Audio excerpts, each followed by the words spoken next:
안녕하세요. 저는 34살 평범한 회사원입니다.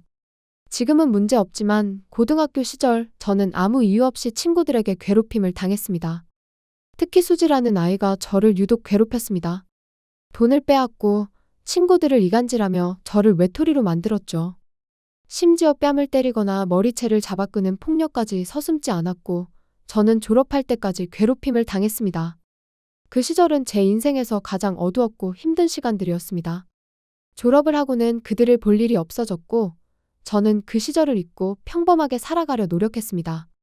그리고 세월이 흘러 좋은 중견기업에 입사해 사람들에게 인정을 받으며 10년째 회사를 다니고 있습니다. 그러던 어느 날 우리 팀에 새로운 계약직이 들어왔습니다. 그런데 첫 출근 날 얼굴을 본 순간 제 심장이 덜컥 내려앉았습니다. 바로 수지. 저를 괴롭혔던 장본인이었습니다. 저는 표정이 굳었고 수지도 저를 알아보곤 놀라더니 이내 모르는 척을 했습니다. 퇴근 후 수지가 따로 면담을 신청했습니다. 작은 카페에서 마주 앉자 수지는 울먹이며 그때 미안했다고 했습니다. 너무 어려서 몰랐다며 잘못했다고 진심으로 사과한다고 했습니다. 하지만 저는 너무 화가 났습니다. 저는 이제 와서 미안하다는 말이 무슨 소용이냐며 네가 날 얼마나 괴롭혔는지 아냐고 소리쳤습니다. 그리고 단호히 나는 널 절대 용서 못한다고 말하곤 집으로 향했습니다. 하지만 그 후 며칠 동안 수지는 계속 저희 집 앞을 찾아와 울며 사과했습니다. 어머니가 아프시고 집안 사정이 너무 어려워서 이 직장이 절실하다며 길에서 무릎까지 꿇었습니다. 저는 여전히 용서할 수는 없었지만 그 말을 듣자 마음이 약해졌고 다른 일자리를 찾을 때까지 잠시 묻어두기로 했습니다. 그 후 한동안 수지는 제 눈치를 보며 조심스럽게 행동했습니다. 하지만 시간이 조금 지나자 슬슬 저에게 선을 넘는 농담을 하기 시작했습니다. 저는 말을 섞고 싶지 않아 반응하지 않고 넘겼는데 자기에게 화를 내지 않자 수지는 회의 자리에서 제 말을 끊거나 제 의견을 흘려버리며 은근히 무시하기 시작했습니다. 점점 참고 있던 분노가 터질 것 같은 시점에 팀원들의 태도도 묘하게 변해가는 것 같았습니다. 피하는 눈빛, 어색한 분위기. 학창 시절 같았으면 아무 말도 못하고 다시 외톨이가 되었겠지만 저도 이제는 많이 변했습니다.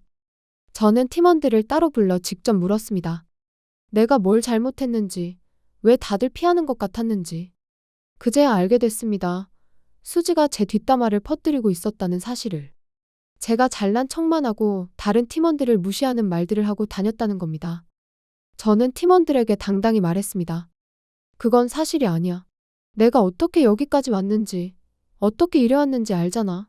나는 그 누구도 무시한 적 없으니 앞으로는 헛소문에 흔들리지 말아줘.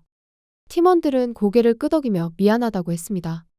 그날 이후 저는 더 이상 고립되지 않았고 오히려 상황은 뒤바뀌었습니다. 수지는 저를 무너뜨리려 했지만 뜻대로 되지 않았고 오히려 팀원들의 눈총을 받아야 했습니다. 그러자 저와 팀원들의 눈치를 보며 조심스럽게 행동하기 시작했습니다. 그러던 어느 날 제가 준비하던 중요한 프로젝트의 명단에 수지의 이름이 올라와 있었습니다. 계약직이 어떻게 이런 프로젝트에? 팀장님에게 이유를 묻자 그는 대수롭지 않게 넣을 만해서 넣었다고만 말했습니다. 뭔가 이상했지만 저는 더 이상 캐묻지 못했습니다. 며칠 뒤 급한 일이 있어 회사에 서류를 가지러 들렀습니다. 그런데 충격적인 장면을 보게 됐습니다. 팀장님과 수지가 다정하게 대화를 나누고 있었습니다.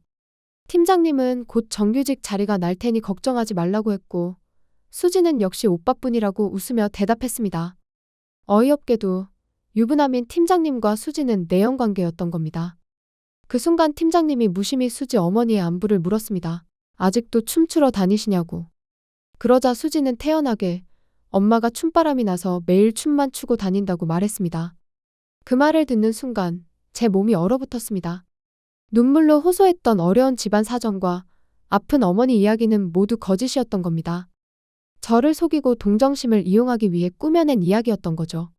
그날 밤 저는 녹음기를 켜고 그들의 대화를 계속 들었습니다. 알고 보니 팀장님과 수지는 예전부터 내연관계였고 팀장님이 더 자주 보고 싶은 마음에 수지를 계약직으로 채용한 것이었습니다. 그뿐 아니라 수지는 학창시절 저를 괴롭힌 사실을 자랑처럼 이야기하며 즐거워했습니다.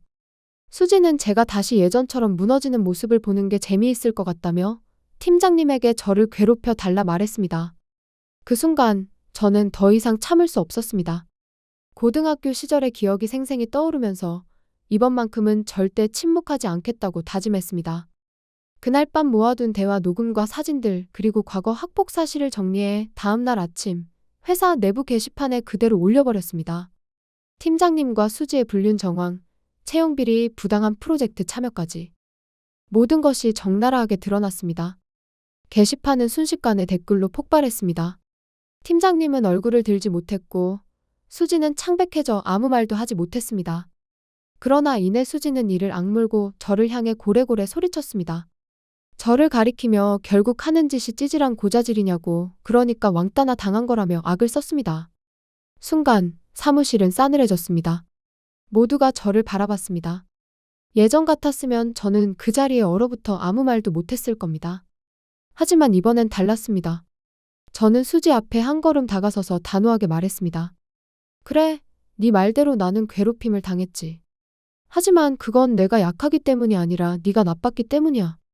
왕따를 만든 것도 너였고, 내게서 돈을 빼앗고, 친구들을 하나 둘 떼어내면 날 왕따시킨 것도 바로 너였어. 심지어 네가 웃으면서 때리던 순간들 난 아직도 다 기억하고 있어. 나는 너 때문에 매일 울어야 했고 혼자 이를 악물며 버텨야 했어. 그땐 정말 죽고 싶었는데 이제는 아니야. 너야말로 아직도 철이 안 든 찌질한 인간이고 나는 네가 감히 함부로 대할 수 있는 사람이 아니야. 수지는 말문이 막혀 헐떡이며 뒤로 물러섰습니다. 사람들의 시선은 이제 수지를 향했고 수지는 완전히 고립된 채 더는 발악조차 하지 못했습니다. 결국 팀장님은 지방으로 물러났고 수지는 불륜녀이자 학폭 가해자라는 따가운 눈총을 받으며 내쫓기듯 회사를 떠나야 했습니다. 회사 게시판에 올라온 폭로는 곧바로 캡처되어 외부로까지 퍼져나갔습니다. 게다가 제 동료 중 한 명이 찍어둔 영상까지 함께 퍼지면서 소문은 걷잡을 수 없이 커졌습니다. 얼굴은 모자이크가 씌워졌지만 회사 이름과 목소리, 정황만으로도 수지를 아는 사람들은 금세 누군지 알아차렸습니다. 결국 수지의 신상은 삽시간에 드러났습니다. 불륜녀라는 낙인, 학폭 가해자라는 과거까지 모든 게 세상에 공개됐습니다. 수지는 회사에서도 사회에서도 더는 발붙일 곳이 없게 되었습니다. 저는 그제야 후련해졌습니다. 힘들었던 시간을 아직도 잊을 수는 없겠지만 그때처럼 당하지 않고 당당히 맞서 싸웠다는 것. 그로 인해 어린 날의 나에게 조금이라도 위로가 되지 않았을까 하는 생각을 해봤습니다. 회사에서 수지를 만나기 전에도 내가 수지를 용서할 수 있을까라고 가끔 생각했었습니다. 하지만 저에게 중요한 것은 용서보다 용기였습니다. 저는 더 이상 과거에 얽매이지 않습니다. 이제는 저 자신을 당당히 지켜낼 수 있는 용기로 앞으로 나아가겠습니다. 제 이야기를 들어주셔서 감사합니다.